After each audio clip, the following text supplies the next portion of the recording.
بسم اللہ الرحمن الرحیم۔ گمنام ہیرو کے معزز ناظرین، السلام علیکم۔ آئیے چلتے ہیں کہانی کی طرف۔ اس نے نفی میں سر ہلایا۔ میں چودھری صاحب کے معاملے میں کچھ نہیں کر سکتا، جو کہنا ہے ان سے کہنا۔ رات 3 بجے میں نے وہ عقوبت خانہ دیکھا جو تفتیش کا کمرہ کہلاتا ہے اور جسے لوگ ڈرائنگ روم بھی کہنے لگے ہیں۔ میرا سارا جسم وہاں کے ماحول کو دیکھ کے لرز رہا تھا اور اندر سے میرا دل کانپ رہا تھا۔ میں سوچ رہا تھا کہ مجھے تفتیش کرنے والوں کے ساتھ کس قسم کا رویہ اختیار کرنا چاہیے۔ کیا مجھے بتا دینا چاہیے کہ میں ڈاکٹر مشہود کے گھر میں رہتا ہوں اور ان کے بچوں کو پڑھاتا ہوں؟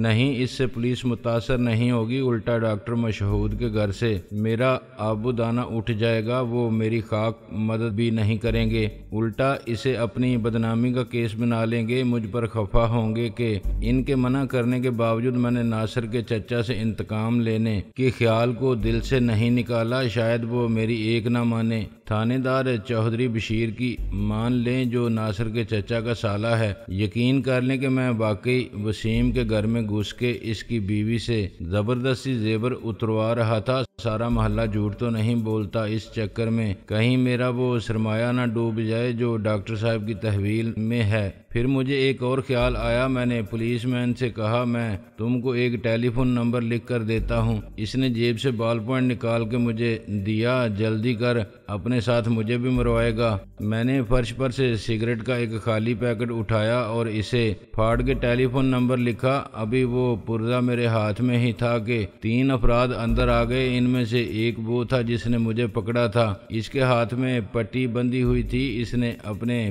پیچھے دروازہ بند کیا اور 10 فٹ لمبے اور چوڑے اس کمرے میں موجود واحد کرسی پر بیٹھ گیا۔ ایک نے ٹیبل لیمپ کا رخ اس کی طرف کر دیا۔ مجھے دیکھ کے اس نے کسی خاص رد عمل کا اظہار نہیں کیا۔ میں ایک دم دوڑ کے اس کے قدموں میں گر گیا۔ چودھری صاحب، مجھے معاف کر دو، مجھ سے غلطی ہو گئی۔ اس نے مجھے ایسے لات ماری جیسے میں باولا کتا ہوں۔ میں کرسی کے دور جا گرا۔ دونوں سپاہیوں نے مجھے اٹھا لیا۔ کمرے میں داخل ہونے والے ایک دروازے کے سوا اس کمرے میں نہ کوئی کھڑکی تھی اور نہ روشن دان تھا۔ اس کی دیواروں کا رنگ کالا تھا، جیسے ان پر تارکول پھیرا گیا ہو۔ فرش پر زنجیریں، چمڑے کے لمبے ٹکڑے، رسیاں، چھوٹے بڑے ڈنڈے، کچھ مستریوں کی ورکشاپ کے اوزار، ڈرل مشین اور ایک شکنجے جیسی چیز پڑی تھی۔ یہ سارے آلات تفتیش تھے، اقرار جرم کرانے کے اسباب، سچ اگلوانے کے لوازمات۔ ایک کونے میں پانی سے بھرا ہوا ٹب بھی اسی لیے ہوگا۔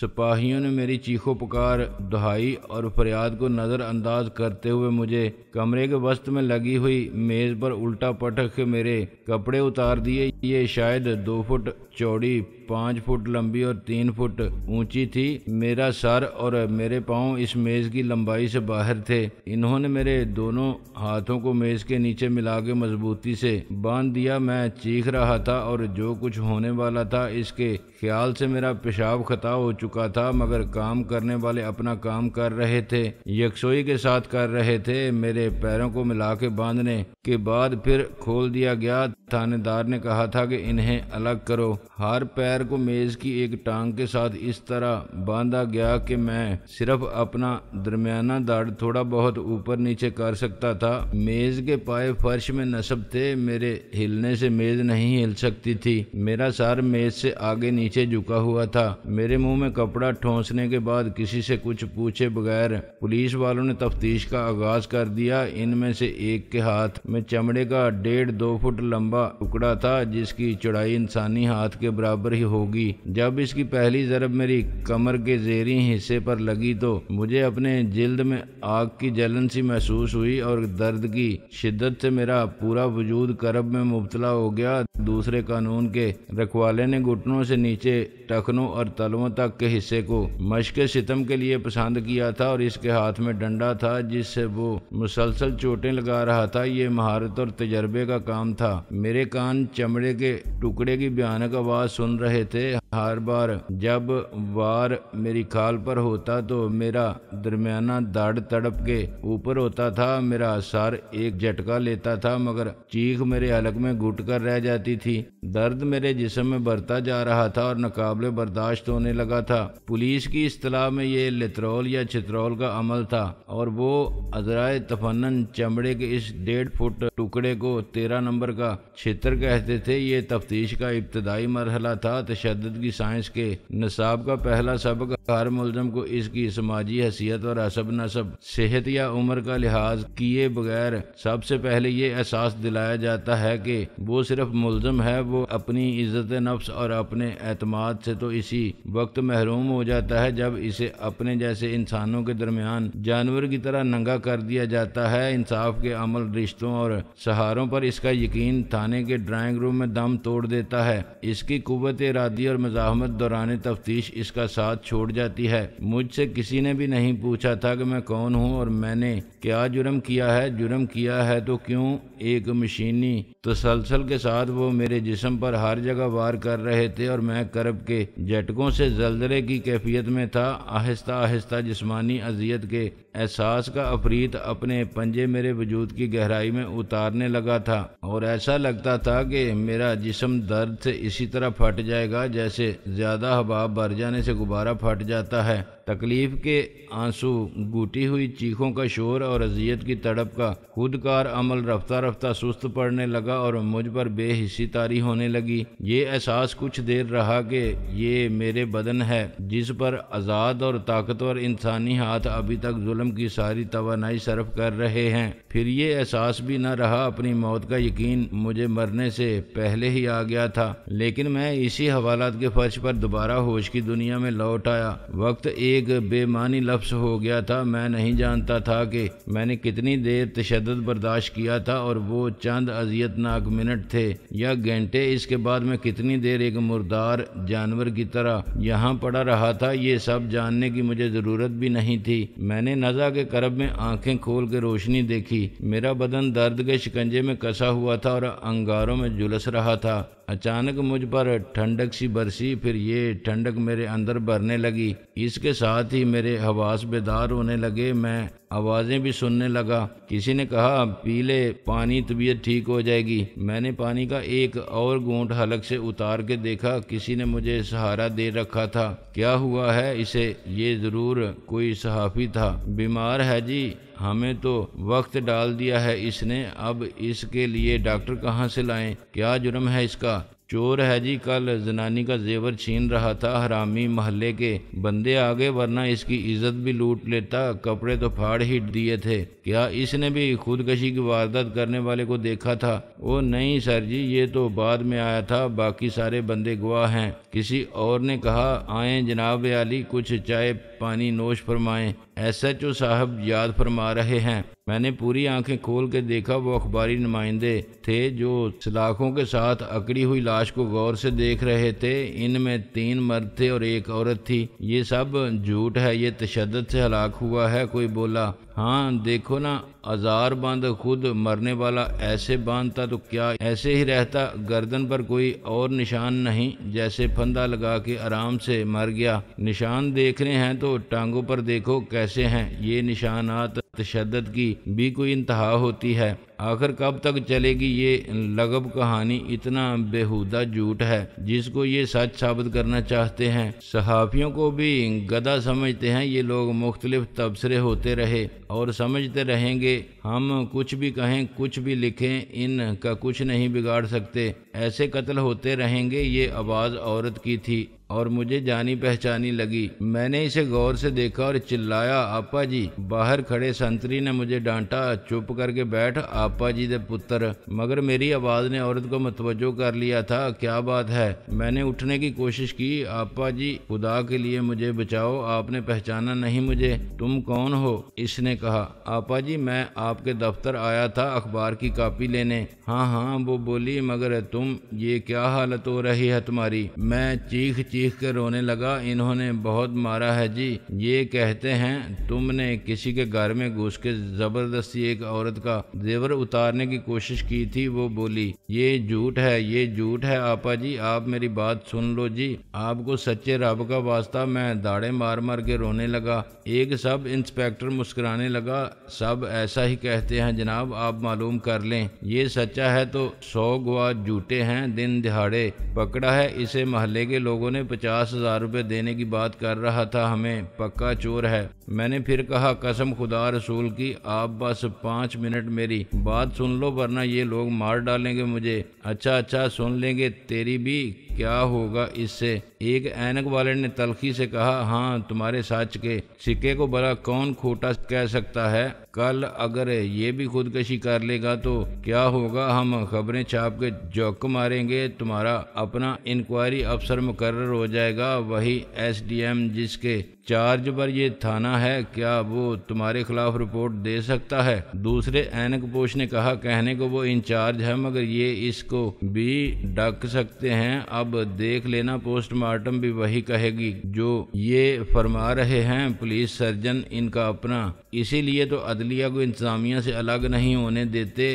کیا مذاق ہے انصاف کے نام پر جو SDM پولیس کو حکم دیتا ہے کہ لاٹھی چارج کرو، آنسو گیس پھینکو، فائرنگ کرو، مظاہرین پر گرفتار کیے جانے والے اسی کو سامنے پیش کیے جاتے ہیں ضمانت کے لیے اگر اگلے دن وہ کسی VIP کے استقبال کے لیے ایئرپورٹ پر قالین نہ بچھا رہا ہو، اسکول کے بچوں کو ہاتھ میں گلدستے دے کر قطار میں نہ کھڑا کر رہا ہو، سب صحافی اپنے دل کی بڑاس نکال رہے تھے۔ سب انسپیکٹر نے پھر کہا، چلو جناب عالی، آپ بادشاہ لوگ ہو، جو چاہو چھاپ دو ہمارے خلاف، ہم تو نوکری کرتے ہیں، چائے ٹھنڈی نہ ہو جائے۔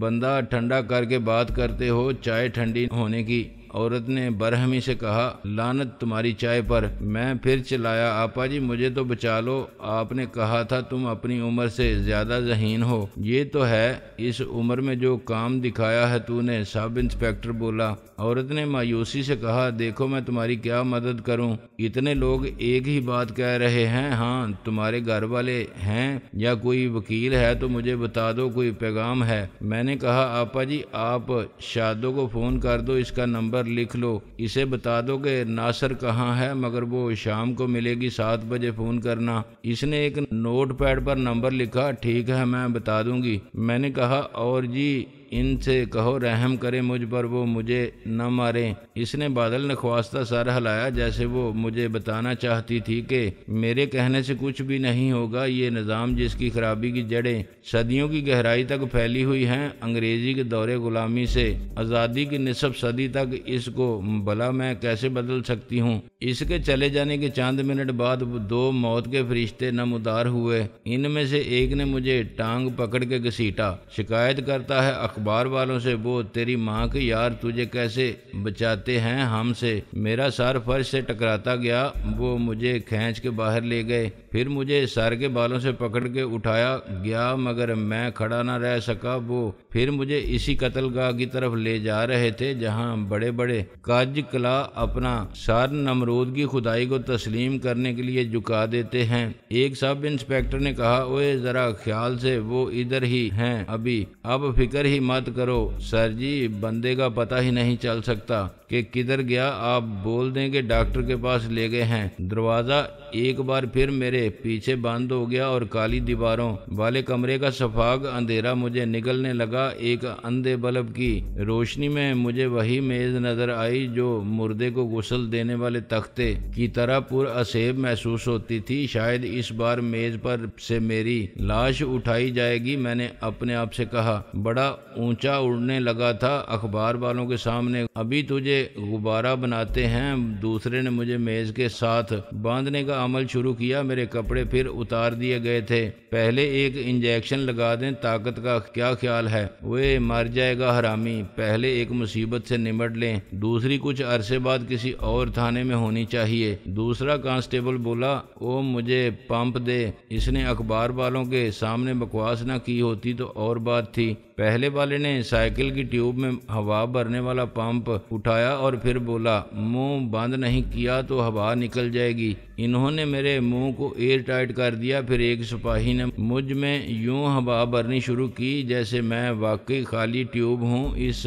نے پمپ کو ایک پاؤں سے دبا رکھا تھا اور ہینڈل کو اوپر نیچے کر رہا تھا۔ آہستہ آہستہ میرا پیٹ پھولنے لگا، میں غبارہ بن رہا تھا۔ کیا میں غبارے کی طرح پھٹ بھی سکتا تھا؟ اذیت میرے لیے ناقابل برداشت ہونے لگی۔ اچانک دروازہ کھلا اور سب انسپکٹر نے کہا اوئے چھوڑو اسے، وقت ڈال دیا ہے اس حرامزادی نے۔ 1 منٹ بعد میرا عذاب ختم ہو گیا۔ میں سمجھ گیا کہ سب انسپکٹر نے یہ خطاب کس کو دیا ہوگا۔ میں بڑی مشکل سے اپنے پیروں پر چل کے حوالہ تک پہنچا۔ ایک موہوم سی امید نے میرا حوصلہ اور اعتماد بحال کر دیا تھا۔ اس خاتون صحافی نے یقیناً میرے حق میں کوئی نیکی کی ہوگی، ورنہ آج مجھے اپنی زبان درازی کی زیادہ سخت سزا ملتی۔ میں نے کل سے کچھ بھی نہیں کھایا تھا سوائے اس مار کے جس نے مجھے اندر سے بھی کھوکھلا کر دیا تھا۔ میں حوالات کے فرش پر دڑام سے گرا اور پھر بے ہوش ہو گیا، لیکن اس بار وقفہ بہت مختصر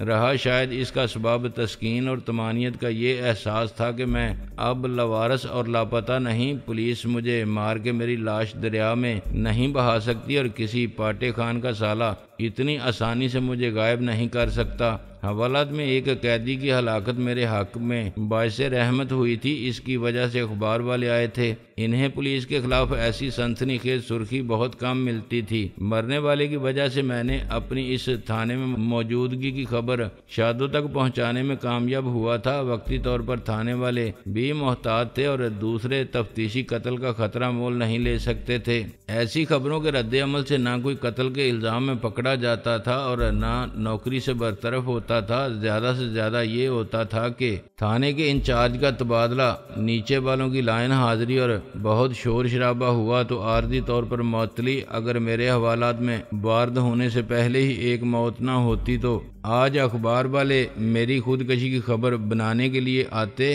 اللہ اس کی مغفرت کرے جس کا نام تک مجھے معلوم نہیں تھا، مگر اس نے اپنی جان دے کر مجھے فوری موت سے تحفظ عطا کیا تھا۔ مجھ میں اٹھنے کی طاقت نہیں تھی مگر میرا دماغ کام کر رہا تھا۔ میری نکاحت کا ایک سبب بھوک بھی تھی۔ یہی وجہ ہے کہ گرم چائے کی خوشبو نے مجھ پر جادو کا اثر کیا۔ میں ایک دم اٹھ بیٹھا۔ داڑھی والا جو رات کو سگریٹ کے دم لگا رہا تھا اب آلتی پالتی مارے بیٹھا تھا۔ اس کے سامنے ایک پلیٹ میں بن مکھن رکھا ہوا تھا۔ بن کو 2 حصوں میں کاٹا گیا تھا، ایک اس کے ہاتھ میں تھا اور دوسرا پلیٹ میں رکھا ہوا تھا۔ اس کے جبڑے ہل رہے تھے اور دوسرے ہاتھ سے وہ چائے ایک کپ میں انڈیل رہا تھا۔ اس کے لیے چائے کی بدوزہ کیتلی ہوٹل سے منگوائی گئی تھی۔ وہ حوالات میں مہمان خصوصی کا درجہ رکھتا تھا۔ میں کچھ دیر اسے بن مکھن کھاتے اور چائے پیتے دیکھتا رہا، پھر مجھ سے برداشت نہ ہو سکا۔ مولوی صاحب مجھے بہت بھوک لگی ہے، تھوڑا سا۔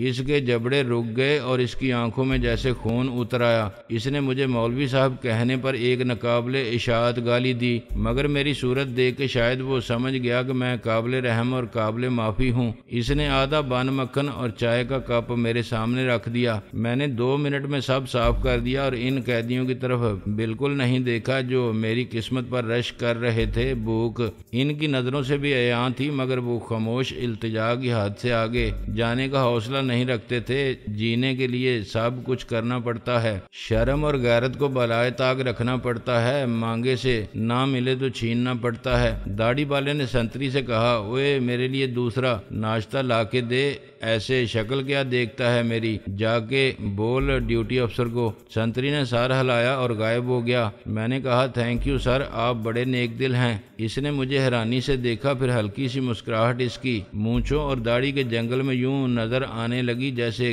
گنے درخت کی شاخوں میں سے دھوپ جھلکتی ہے۔ اوئے نیک دل کے گھوڑے، تجھے پتا ہے میں کون ہوں؟ میں نے نفی میں سر ہلایا۔ آپ جو بھی ہوں ان سب سے اچھے ہیں، میں تاجہ ڈاکو ہوں۔ اس نے بڑے فخر سے خود کو متعارف کرایا۔ میں نے مایوسی اور شرمندگی سے اپنی لا علمی کا اعتراف کیا۔ دراصل میں اخبار نہیں پڑھتا، ویسے 10ویں جماعت کا امتحان دوں گا۔ کیا کرے گا پڑھ کے؟ یہی لائن ٹھیک ہے، لیکن ابھی تیری عمر نہیں اکیلے کام کرنے کی۔ میں نے کہا میں یہ کام نہیں کرتا جی، دشمنی میں پکڑا گیا۔ وہ مسکرانے لگا، مال چنگا بلا جمع کیا ہے تو نے، 50,000 دینے پر راضی تھا۔ بیوقوف، ابھی تجھے بات کرنی نہیں آتی، بندے کو بس اشارہ کرنا چاہیے کہ ہاں بھائی کیا لوگے، ان حرام خوروں کو مانگنے دو، یہ لاکھ مانگیں گے تو 10,000 پر مان جائیں گے۔ 50,000 بہت ہوتے ہیں، یہ 50 مانگتے تو 10 سے زیادہ خرچ نہ ہوتے تیرے، تو نے خود ہی بک دیا۔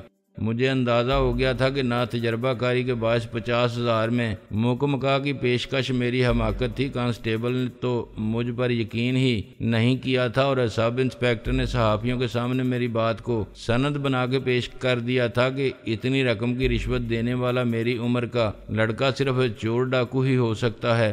رات والا سرکاری مجرم اس وقت موجود نہیں تھا، شاید اس کو بھی صحافیوں کے سامنے پیش کیا گیا ہوگا اور ان کے جاتے ہی چھٹی دے دی گئی ہوگی کہ جا پتر عیش کر، پھر ضرورت ہوگی تو بلائیں گے۔